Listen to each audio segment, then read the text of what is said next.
Hello అండి అందరికీ. ఈరోజైతే నేను నా స్టైల్‌లో టమాటా రైస్ చేసి చూపిస్తాను. చాలా సింపుల్‌గానే ఉంటుంది. చాలా టేస్టీగా, చాలా తక్కువ ఇంగ్రీడియెంట్స్‌తోనే.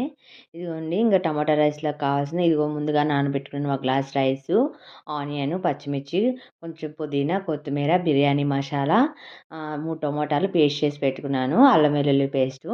ఇంక గిన్నె పెట్టుకొని ఒక 2 స్పూన్స్ నెయ్యి వేసుకొని, కొంచెం ఆయిల్ వేసేసుకొని, ఇంకా ఫస్ట్ బిర్యానీ ఆకు, బిర్యానీ మసాలా ఉన్నాయి కదా! అవేసేసుకొని ఇంకా పచ్చిమిర్చి కూడా వేసుకొని ఫ్రై చేసుకొని, ఇంకా ఆనియన్స్ వేసేసుకోవాలి. ఈ ఆనియన్స్ ఫ్రై అవ్వడానికి కొంచెం సాల్ట్ వేస్తున్నాను. ఈ ఆనియన్స్ కొంచెం బాగా ఫ్రై చేసుకొని, ఇంక నెక్స్ట్ అల్లం వెల్లుల్లి పేస్ట్ వేసుకొని, అల్లం వెల్లుల్లి పేస్ట్ కూడా కొంచెం పచ్చివాసన పోయేంత వరకు బాగా ఫ్రై చేసుకోవాలి.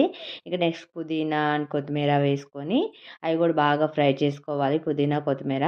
ఇంక మనం పేస్ట్ చేసి పెట్టుకున్నాం కదా టమోటాలు, 3 టమోటాలు అయితే నేను తీసుకున్నాను. అవి వేసేసుకొని కొంచెం ఫ్రై చేసుకొని, కొంచెం కారము, కొంచెం ఉప్పు అండ్ కొంచెం గరం మసాలా వేశాను. అవి ఆ టమోటా ఏందంటే ఆయిల్ పైకొచ్చేంత వరకు బాగా ఫ్రై చేసుకోవాలి ఆ టమోటా పేస్టు. ఇంక నెక్స్ట్ రైస్ వేసేసుకొని ఒక గ్లాస్ రైస్‌కి నేను 2 గ్లాస్ వాటర్ పోసుకున్నాను.